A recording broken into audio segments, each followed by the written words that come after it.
Welcome to State of Minds, presented by Hope Gas and by Greer Industries. Today, our guest is Arden Cogar, a record-setting competitive lumberjack hailing from West Virginia. Cogar has secured numerous world titles and set international records in timber sports while maintaining his day job as an attorney. Now, here's Arden Cogar's State of Mind. First off, thanks so very much for coming in. It's my honor. Thank you. Not many people can say one name, i.e. Cogar, and everyone knows exactly what you do in West Virginia. That's pretty strong. You know, the old adage goes, kill a Cogar, save a tree. You guys are absolutely tied in to West Virginia. You're tied into the amazing lumber industry in the state of West Virginia. Let's go way back first. Where did your ancestors come from? My ancestors originally came from Germany. There was three brothers that immigrated in like 1840-ish. They ended up in Richmond. They were conscripted into the Confederate Army, and they deserted. And they ended up going as far away as they possibly could, going to the back fork of the Elk, all the way up to Skelt, and settling there to basically fight for the Union as rebels. And eventually, the two brothers stayed in that area of Webster County, and the other brother ended up in Lewis County. And that would have been 1864. And then from that, my family came from the two that stayed in Skelt. Skelty Bill was the name of my great-great-grandfather. How about that? And that began it all. So here they come into this new world. They come into Webster County. They're surrounded by trees, and eventually this marriage takes place between the Cogars and the lumber. How did it all start? It basically started out as all the families did back then. They started out by getting land, obviously buying it, conscripting it, or however they would be able to buy it, purchase it. They would clear it. And then some people noticed that, hey, these guys are pretty proficient at clearing these trees. And so they started working in the lumber industry or timber industry. And at the turn of the century, that became the primary job of the people that were, at least the males that were in my family. And then it progressed further each generation. Your dad was a very special person. Yeah, my father was my hero. You share his name. Yes. And that obviously means so much to you. Correct. Walk me through, if you would, the kind of guy he was and the motivation that he gave you and the family to embrace what you guys now do. My father was born during the Depression. And he worked on the farm. He could only go to school till he was in third grade, and then he had to go out and actually earn for the family and keep the family going while everyone else was either at World War II. I had an uncle who fought in World War II, and my father was the quintessential hard worker. He never believed that he always believed that hard work could beat talent any day. And so when he was old enough to get out of the holler, he started working for a timber company called Cherry River Lumber Company. He worked as what was called a notcher, which basically meant he was swinging a double-bitted axe 250 days a year, 10 hours a day, and he would put the directional falling notch in the tree that for the bucking team with the crosscut saws to come behind and buck it, and then he would move on to the next one, notch it, therefore. And he saved up enough money in 2 years of working at for the lumber company to buy a car. And he then went to Coraopolis, Pennsylvania, and worked in the steel mills for 8 months. And with that money that he got working at the steel mill for 8 months, he was able to buy 2 one-person chainsaws. So at the age of 17, he moved back to Webster County and, for lack of a better term, pimped himself out as a timber faller.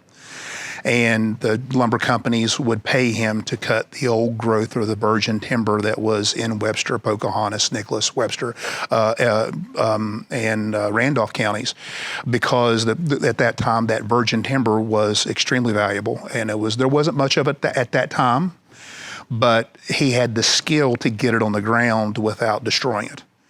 And fun story. I didn't know this until my father's last year, but in 1962 and 63, he, my Uncle Dink, and Uncle Benny were actually the falling crew on the timber right-of-way that was cut for the West Virginia Turnpike.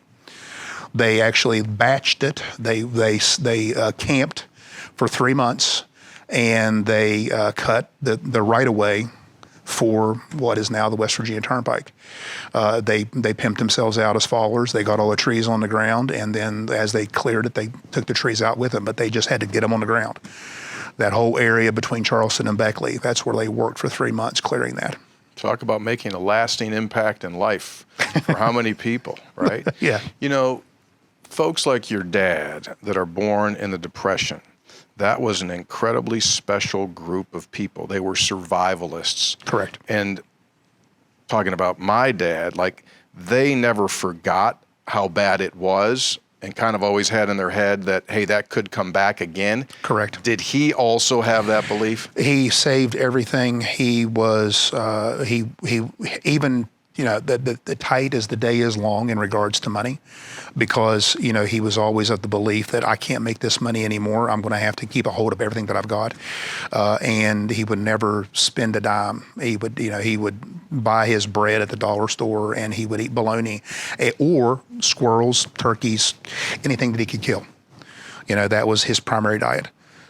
And so it was a generation bred upon necessity. Yeah, absolutely.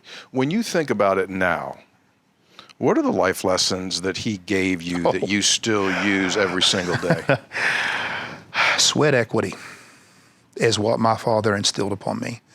Basically, I may not be the smartest. I may not have the best genetics. I may not be able to articulate myself as well as somebody else. However, I will outwork them 100% of the time. You know, I put all the effort into the preparation, the perspiration, put the two together, and as a result, you get what you deserve. That's what my father taught me, was the importance of hard work and the importance of sweat equity.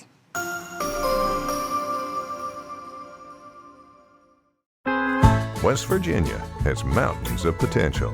I grew up in the Kanawha Valley. It's a privilege to be a West Virginian.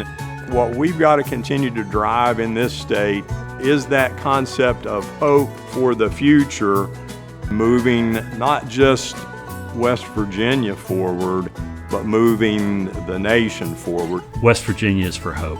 Hope Gas is lighting the way forward for West Virginia. Learn more at wvisforhope.com.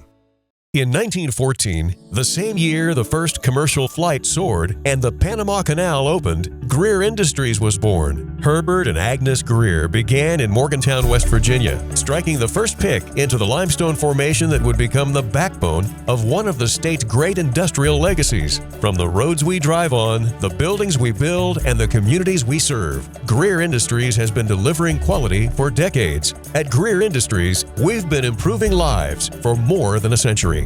Longer days, warmer drives, and better deals at Dan Cava GMC. Hit the road in one of our new luxury GMC Acadias. Take your pick from our massive selection. Now up to $5,500 off select new Acadias and 3.9% for 60 months. The great deals continue with our large selection of quality pre-owned vehicles. All this and more at Dan Cava GMC in Bridgeport. Shop the road. We're Panhandle Cleaning and Restoration, and we're gonna save you. We've got it down to a science, an absolute state of art. We do it all, restoration, cleaning, and reconstruction. When disaster strikes, just pick up the phone. We're Panhandle Cleaning and Restoration, and we're gonna save you. Welcome back to State of Minds, presented by Hope Gas and Greer Industries. He gave you two options. Yes. You're either going to be a doctor or you're going to be a lawyer. Yeah. Now, this is coming from a guy that only went to the third grade. Correct. And yet, along the way, he realized that education was the key to success. How did that come about? Long story short, so when I was about 6, I got tired of staying with my mother at the house. And I asked Dad if I could come to work for him in the woods. My dad was a logger. You know, he had a small crew. It was just him and my 2 uncles and brother-in-law. And my dad had a side business, which was a firewood business. And he said, well, your babysitter is going to be throwing that firewood in the back of that truck when I split it. And so that's what I did. I mean, he would have a whole truckload, and it would take me all morning to chuck all those pieces of wood in the back of that truck. People always say, you know, you're built like a gorilla. And I'm like, well, there's a reason for that. I got that wood out of that log landing over to where he could split it, and then I threw it all into the back of the truck. And I did that during all my formative years. And so that's, I can remember working in the firewood pit, as we called it. And Dad started to realize, son, you know, you got a pretty good head on your shoulders. You can remember everything that people say, and that when your mom says when you read something, you can read it back to her word for word without ever having to look at it again. You better go to college. And I was like, well, Dad, you know, I don't know what to do. What would I do when I went to college? He said, well, you got a choice. Be a doctor or a lawyer. You're not doing this. And so I hated hospitals, because every hospital I'd been to at that time, it was always for the death of somebody. And it was just, I didn't like that feeling. And so then the practice of law was like, well, let's think about that. And ironically, when Dad told me that, within like 3 weeks, a conservation officer happened upon the log landing. And my dad at that time was the world champion. I mean, he was in peak physical condition. He was in his early 40s, and he was very, very fit. And the dozer operator, my Uncle Jack, was out with trees coming in. So Dad had a log set up next to the log landing to chop it. And he told the conservation officer, let me go cut this log. The world championships are coming up soon.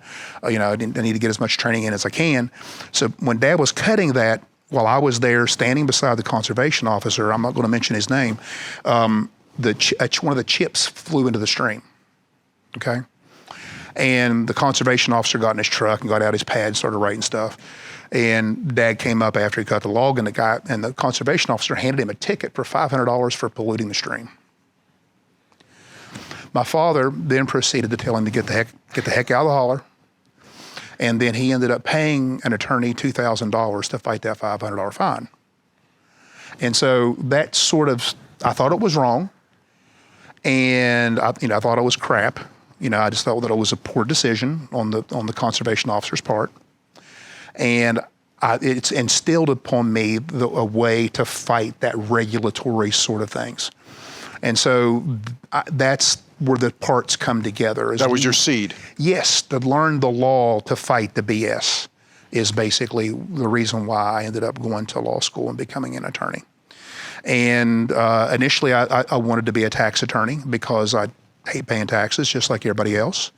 And unfortunately, that turned out to be very boring after 2 years of doing it, my initial practice of law. And then I just went into litigation because, frankly, I can spin a yarn.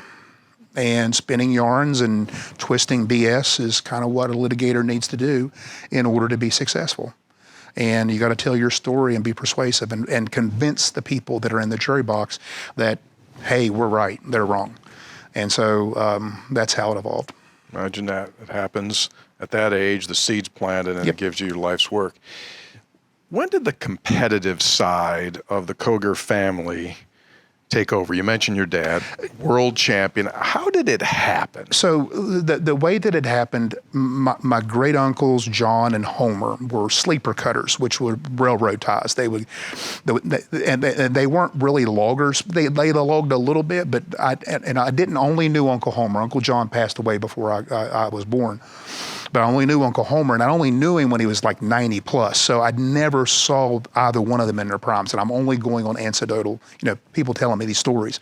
So apparently they weren't really loggers. They would go out in the woods and cut trees down, hew out sleepers by hand, throw them on their shoulders because they were big, strong guys, carry them out of the woods, and then if they needed money, they would just go cut sleepers, okay? And they ended up chopping at the Rhododendron Festival, which was the predecessor to the Webster County Wood Chopping Woodchopping Festival, which occurred in Webster Springs prior to World War II. And so they were very proficient. Uncle John, Uncle Homer were very, very good with an axe. And after World War II, they were a little too old to go over to the Forest Festival to compete. But they told my dad, who at that time would have been 18, 19, 20 years old, Arden, you're strong, you're big, my dad he's like me. He's not big. He's just kind of looks like a brick mason. And a mason, a short, big guy is what they call us. And they said, Arden, you need to go over there and chop at the Forest Festival. We think you could do pretty well. So this was 1956. So Dad decided he would go over to the Forest Festival, take his double-bitted axe, and see where he stands. First year, he got his butt kicked pretty bad. Second year, he did a little better. Third year, he won it. And so that's what started. And then my Uncle Jack started doing it, and then Benny, and then Bernard Dink Cogar started doing it. And then the whole Cogar family started moving into the woodchopping sport. So started out at the Forest Festival. Eventually, my father founded the Webster County Woodchopping Festival in Webster Springs, which was to replace the Rhododendron Festival. And that would have been in 1965. And we've been going every year since. My family has been intertwined not only with the timber industry in West Virginia. My cousin Tom and Eugene are two of the largest producers in central West Virginia right now, with several dozens of employees. My cousin Matthew is one of the top in lumberjack sports now. I'm still pretty good. I'm still a pain in their butts. But let's face it, I'm 56 years old, and the fact that I can still be at that level is pretty darn good. And so the Cogar family has been synonymous with timber and with lumberjack sports now for over 60 years. Because my father won his first world title in 1961. He won the overall world title at the Lumberjack World Championships. And he and my Uncle Benny, they won the two-man world title that year. And that was the only event my father won, but he placed high enough in all the other events to win the all-around. And so that's where it began. That's how it evolved and how the Cogar family became, synonymous with lumberjack or timber sports. The best thing about West Virginia is West Virginia. It's family, faith, and integrity. It's a strong work ethic. Everyone knows their neighbors. I think we feel closer to nature and we feel closer to each other. You can achieve anything here. To be a West Virginian is to be hopeful. We live in a state that has boundless opportunities, and with boundless opportunities come hope. Hope Gas is lighting the way forward for West Virginia. Learn more at wvsforhope.com. Leading the efforts to build a stronger West Virginia, the High Technology Foundation has a proven plan to strengthen and diversify our state's economy. The I-79 Technology Park's high-capacity infrastructure continues to attract advanced federal operations that are driving economic growth. This keeps our young, educated residents in the state and brings West Virginians home. The High Technology Foundation, building a stronger West Virginia. Learn more today at wvhtf.org.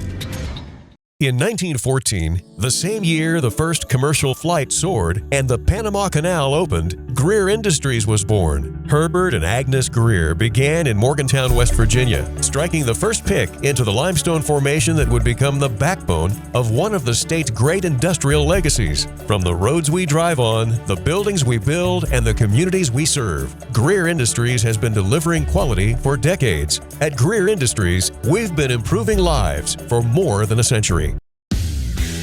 You own a boat because you love spending time on the water. Choose the outboard that allows you to make the most of it.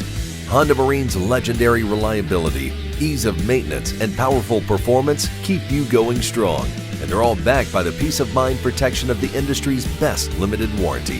Visit your Honda Marine dealer today and find out why it's more than an engine. It's your time on the water.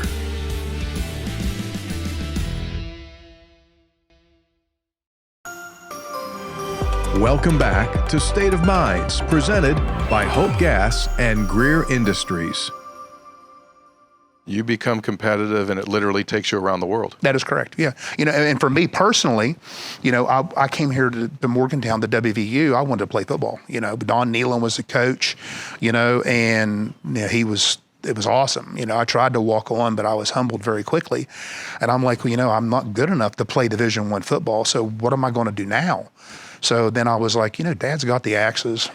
I've been piddling for like 4 or 5 years. I started when I was 12, 13, but I never really took it seriously. So I joined the WVU forestry team, and they have a woodsman's team. And the forestry club has a woodsman's team, and then every state-funded school that has a forestry program has a woodsman's team. And they do wood chopping, lumberjack sports, canoe racing, outdoor activities. It's all sorts of outdoor sports. And so I was competing with people my own age. I just fell in love with it. This is something I can do for the rest of my life. Here's my father. At that time, he would have been probably 60, 62, still competing on the STIHL Timbersports series. And I'm like, if Dad can do this until he's 62, 63 years old, and even compete at a high level until his late 60s, maybe I can too. Maybe this is something that's a lifelong investment. Maybe this is something that can keep me young. Maybe this is something I can pass on to my children and grandchildren. Maybe this is something I can pass on to other people in my family, or other people just here in West Virginia, or something I can perpetuate. And so I fell in love with it. It became my passion. Yeah. And as a result, I've invested a great deal of my life into the sport, and don't have any regrets in that. Your training is something that is incredibly unique. Yeah, well, so here you're sitting across from me, and I'm 5'11", and I'm 250 pounds, and I got a flat stomach. Okay, and I'm 56 years old. And yes, I have abs, okay? I have full set of abs, okay, for a 56-year-old who weighs 250. Got a six-pack. And a six-pack. And so, there's a reason for that. The physical work ethic that my father instilled upon me when I was very young, not only for academia, but also for, if I wanted something, I had to work for it. It's the same way with maintaining your physical health. You've got to work for it. And the older you get, the harder you got to work. This is the first morning in probably 2 weeks that I didn't do fasted cardio before I hit the road, before I go to work. And so, but that's what I do every day. And I strength train 5 days a week. And then I event train 2 days a week. And I distinguish those because they are different. When I'm using the axe, when I'm using the saw, that's a skill. When I'm lifting the barbell, when I am squatting the barbell, to me that's not a skill. Yes, it is a skill if you're powerlifting or Olympic lifting or doing something like that, or CrossFit.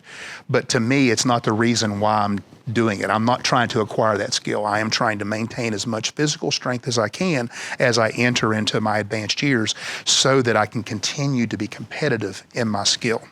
What muscle group would surprise people that you need the most in competition? Abdomen. Core. Yeah. It's all about rotation and core and timing, just like golf. The older we get, for example, if you're a golfer, most golfers have bad backs. Okay, you know the reason why? They haven't strengthened their core enough to be able to maintain that thoracic whip. Okay, you have to forego your ego. You have to thicken up your midsection with a muscle to be able to support your thoracic spine, because every good rotational athlete, which includes throwing and golf, any striking sport, your thoracic spine takes a beating. And so you need to make sure that it's strong and held together by a good musculature. And that's the reason why it's so important. All right, give me a little bit of your workout to keep that midsection six-packed. Daily fasted cardio. All right. What do you do for your cardio? What's cardio for you? To me, it can be a combination of two things. I have an elliptical stepper, and I vary on what I do on it. For example, I always put it at least at half near max resistance, and then I will do 5 minutes hard, and then I'll reduce the resistance, and then do 5 minutes easier, 5 minutes hard, 5 minutes easier, 5 minutes hard, 5 minutes easier. It's Norwegian 4x4 training, which basically increases your VO2 max. VO2 max is one of the most preeminent longevity indicators for anyone who is health conscious and wanting to have a good health span. And then on lighter days, I will walk on a treadmill for what is called zone 2 training, which is my heart rate's about 125 to 135. I will do that for at about a 8 to 10 incline at about 3.5 miles per hour, and I'll do it for up to an hour. And I'm always doing this while I'm working. I do this all the time while I'm dictating or reading. You're doing your lawyer work while you're doing that. Yes, I am reading my emails, and I am dictating responses to the emails, and then I will send them to myself. Then I will copy and paste them, edit them, and send them when I'm done. Yeah, well, you don't do phone calls because people would think you would be breathing heavy. I do phone calls. I do phone calls when I'm in the zone 2 stuff on the treadmill, but not on the elliptical, not the VO2 max training. No. That is a wonderful display of being able to take care of two things at the same time. It's the most wonderful use of time that you can have. And then also strength train at least 4 to 5 days a week. You're benching, you're squatting. Well, benching not so much, because to me, it being able to have the mobility to do the rotational stuff, I don't really try to do heavy bench press. I can't do heavy bench press anymore because of my age, but I do heavy overheads, and I do heavy squats, and I do heavy pulls. From what I read about you, you've also gone into the scientific level of body enhancement, correct, biohacking. Correct. How long have you been into that? I have been basically, so in 2017, I was 315 pounds. Okay. I was 315 pounds. I was probably about 25% body fat. I was strong. I could probably deadlift between 750 and 800 pounds. I could overhead press over 400.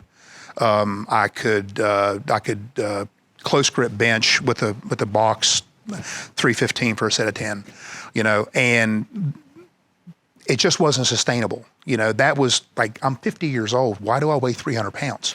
No. So at that point, I decided I am investing the rest of my life into understanding nutrition and understanding proper supplemental protocols and trying to get as much good life out of the rest of my life. Right. And so as a result, I bought an infrared sauna. I've got a cold plunge. I do all the biohacking. I got a Fitbit on this one and a Yum band on this wrist, track all my steps. I enjoy knowing what my body can do. So that way when I address a log, I know I have done my homework, that I am ready to attack that log and give it everything that I have, and I'm not going to die when I'm done. Yeah.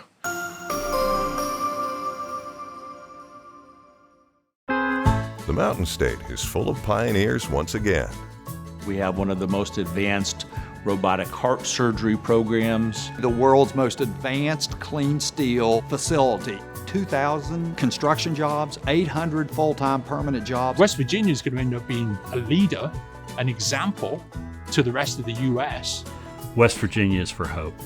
Hope Gas is lighting the way forward for West Virginia. Learn more at wvisforhope.com. I have had a complicated relationship with food. My job was to talk to heart failure patients about diet and exercise. I felt like, why would you listen to me? Because I was not following a diet that was healthy for me. I needed help. Bariatric surgery at WVU Medicine helped me lose 175 pounds. I feel like I'm free. They hold the skill, they hold the tools, and they're waiting for you to come say that you need the help. In 1914, the same year the first commercial flight soared and the Panama Canal opened, Greer Industries was born. Herbert and Agnes Greer began in Morgantown, West Virginia, striking the first pick into the limestone formation that would become the backbone of one of the state's great industrial legacies. From the roads we drive on, the buildings we build, and the communities we serve, Greer Industries has been delivering quality for decades. At Greer Industries, we've been improving lives for more than a century. Sunshine, open roads, and a new Toyota from Dan Cava Toyota World. Lease an all-new Camry for as low as $398 a month. All new Tundras now up to $8,000 off.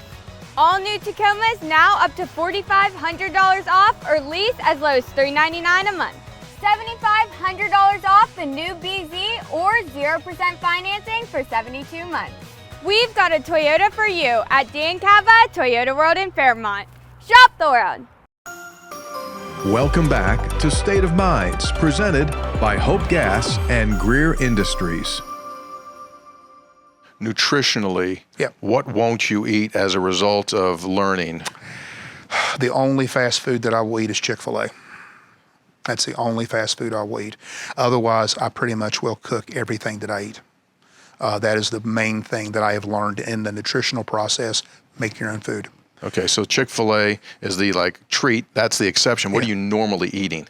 I have this morning. I had a 12 egg white omelet. Excuse me? A 12 egg white omelet. Would that be a dozen? Yes, with sauerkraut because of the prebiotic and probiotic, artichokes because of inulin fiber, and then black olives because of the good monounsaturated fat. And I sprinkle Pecorino Romano cheese on it. And the Pecorino Romano is an aged cheese that is also has the A15 fat from the fat part of the saturated fat within the Pecorino Romano aged cheese. So that's how far it's gone, And my wife, yeah. Is she with you on this stuff? Well, not so much that, but she was saying, my knees are hurting. Can you give me something to help my knees?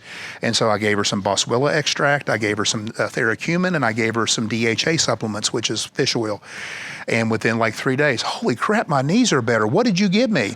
And I'm like, you might want to listen to what I'm telling you and what I've researched this crap pretty well. When you get up in the morning, joint pain at all? No. None. No. I mean, if I have sat in a car for a while, sure, I'll be stiff when I first get up. But once, like the juggernaut, once you get moving, you're fine. But otherwise, I'm blessed. I'm very, very blessed. I have no pains. I think that probably goes back to your point of you either train it for the future or it's going to leave you. That is exactly right. You're going to use it or lose it. Competitively now, you're still at it. Correct. Obviously, you have passed your prime, but you're still very good. I watched videos of you. You're going up against a guy that was a lot younger than you, and he beat you by one swing of the axe. Correct. So now when you compete, what are your goals? What are your hopes? My goals and my hopes are to cut the log as efficiently as I possibly can. Okay? I'm not trying to win anything. I am not trying. My goals have shifted. When I was younger and in my prime, and I had that fire to be able to, try and want to win. Well, I've won it. I mean, I've won every major award in this sport that I've ever set out to do. And so at this stage of my life, it's about, let's see how well I can cut this. Let's see if I can attain that perfection. Let's see if I can make every hit just absolutely perfect to where if they mess up, well, guess what?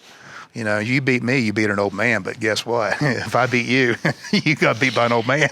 You know what it is? It's kind of like the baseball pitcher, Arden, who gets older, and he no longer relies on his speed, but he relies on his accuracy. Correct. And how to be more efficient.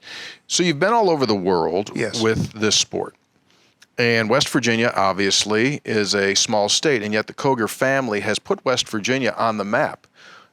What in the world of of competitive sport do you think West Virginia has? And for me, I got to tell a story to get to that answer. So when I graduated from, I have I have 2 bachelor's degrees from WVU. I have a bachelor degree in political science, totally useless, and a bachelor's degree in economics, equally useless. And then I have an MBA with a concentration in finance. All right, that's not useless. All right, so when I finished up the MBA, I was always going to go to law school, and I actually did the MBA because I was dating someone at the time who had another year and a half of school before I was supposed to go to law school. So I did it for the dumb reason, but I got it. And so when I finished the MBA, ironically, me and the girl split up, and I applied to 21 different law schools. because I didn't know where I wanted to go. Sure. You know, I applied to Vermont, I applied to Pitt, I applied to University of Pennsylvania, applied to UVA, I applied to Michigan, I applied to Minnesota, University of Chicago. And ironically, my father decided that, you know, son, you're taking 6 to 7 months off here before you decide where you want to go to law school at. Why don't you go to New Zealand and Australia to compete? And maybe go up to Canada before you come home, maybe go over to Europe as well. And I'm like, yeah. He said, I'll pay for it. I'm like, really? He said, yeah, I'll pay for it. So I started the trip off at the beginning of December. I went to New Zealand. I was in New Zealand for 6 weeks. And then I went to Australia for 4 months competing. Then I went to Europe for 3 weeks competing. Then I went to British Columbia, Canada for about 6 weeks competing. Then I came home. Then I decided, wow, you know, I wasted a lot of application because I don't want to be anywhere else but West Virginia. This is my home. This is where I want to be. This is where I can make the most difference. This is where I can be me and be around my family and be with people that love me and I love them. And so to answer your question, family, it means more to me than anything. And I'd do anything for them and they would do anything for me. And you don't get that anywhere else but in your own hollers and by people that you know. And so I'm very blessed and very thankful to have not only my family, but also the entire community of Webster Springs that's supportive. Mm-hmm. And just, you know, I call and ask a question, they make it happen. And so you can't get that anywhere else. Yeah. You can't get that. You know, everyone has their own definition, those of us that live in West Virginia, of what a West Virginian is. Like what's a Mountaineer? And to you, what's a Mountaineer? A Mountaineer is a hard-working, hard-loving, not afraid, and above all else, loyal. That's a Mountaineer. To me, those 4 qualities is the quintessential thing that makes up the essence of these communities that are all around the state. And we, you know, it's the most important thing that I think where we are different than a lot of the other places. And I don't know if it's because we can't get out, or I don't know if it's because we just don't know any better, but I'm glad we have it. Very glad. Small state, which is like a big family. That is correct. Everybody knows everybody. Everybody knows everybody's business too. Can't hide, you don't have many secrets.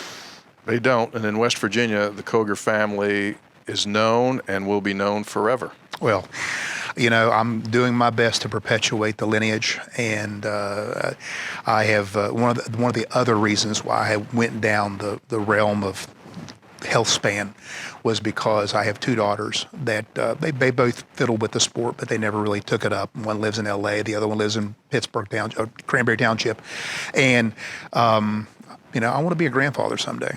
And I want to be able to show those grandkids who are more than likely going to be living in urban areas what the country really is and what it is to have a community and what it is to have someone that loves you, can protect you, can teach you how to survive and how to be a Mountaineer. Well said. Appreciate your time. My pleasure.